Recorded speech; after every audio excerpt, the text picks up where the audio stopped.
Vitajte pri najväčšom dobrodružstve, aké sa kedy na Slovensku písalo. Expedícia Kodiak Obrovský s Danielou a Martinom.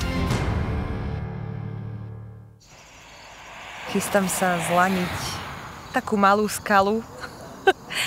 Ty ma budeš dnes istiť, áno? No, istiť. Dobre, ja som to ti dám pochopila? oblečenie a lano a ty sa zlaníš. Takže ja ti vysvetlím, oblečieme a... Počkaj, sama sa zlaním a ty ma budeš dole istiť, nie? Nie, sama sa zlaníš. Mám absolútne stúhnutý žalúdok.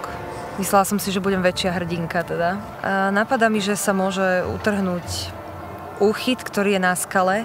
Chora tu si foi, que un día chora pistora. Srandičky, ale to je len na uvoľnenie, lebo fakt mám krče.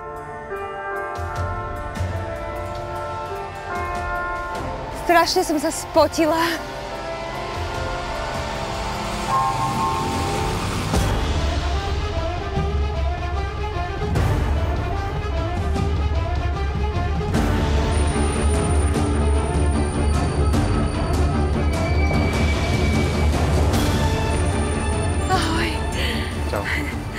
Ďakujem.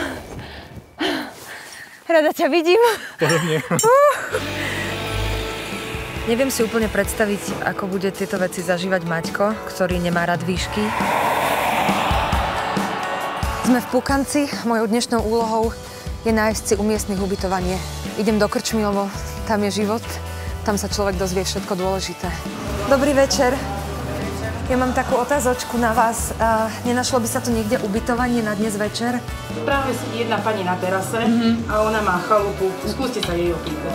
Ja hľadám ubytovanie u miestnych ľudí a vraj vy máte nejakú chatku, kde by ste ma mohli ubytovať na večer.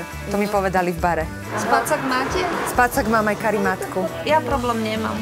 Len nečakajte raňajky do postele. Dobrodružstvo pokračuje už zajtra. Sledujte na kodiakobrovský.sk.